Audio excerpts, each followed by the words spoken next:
അന്യനെ സ്നേഹിക്കുന്നവൻ ന്യായപ്രമാണം നിവർത്തീകരിച്ചിരിക്കുന്നുവല്ലോ.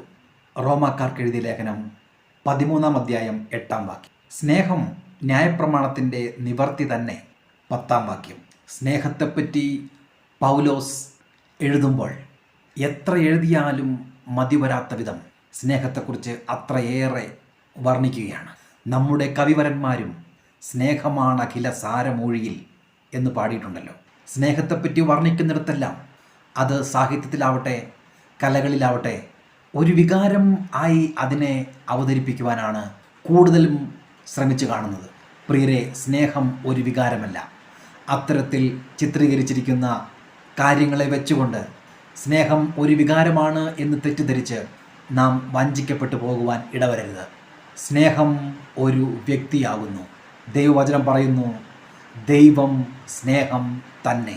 സ്നേഹത്തിൻ്റെ എല്ലാ അർത്ഥതലങ്ങളും ഈ ഭൂമിയിൽ കാണിച്ചു തന്ന കർത്താവായ യേശു ക്രിസ്തു, അവൻ മഹാദൈവമാകുന്നു.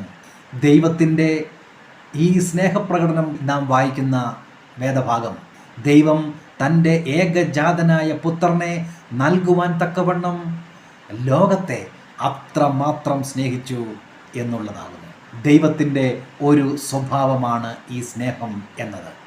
നാം പാപികളായിരിക്കുമ്പോൾ തന്നെ, ഈ ലോകത്തിൻ്റെ പരിതാപകരമായ അവസ്ഥയിൽ നാം ഉഴലുമ്പോൾ തന്നെ അവൻ നമ്മെ വെറുക്കുകയല്ല, അവൻ നമ്മളെ ശിക്ഷിക്കുവാൻ ശ്രമിക്കുകയല്ല.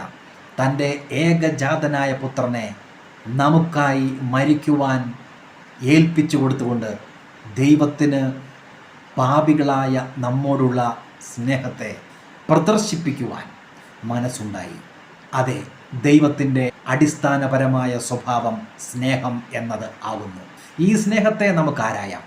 വികാരപ്രകടനങ്ങളല്ല, ഒരു വ്യക്തിയായ ദൈവത്തെ, സ്നേഹത്തെ നമുക്ക് കൂടുതലായി അറിയുവാൻ ശ്രമിക്കാം.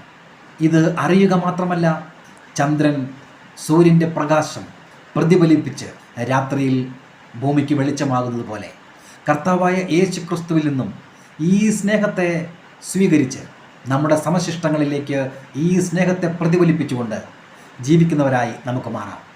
റോമാലേഖനം 5-ാം അധ്യായം 5-ാം വാക്യത്തിൽ പറയുന്നു, പരിശുദ്ധാത്മാവ് നമ്മുടെ ഹൃദയങ്ങളിൽ സ്നേഹത്തെ പകർന്നു കഴിഞ്ഞിരിക്കുന്നു എന്ന്.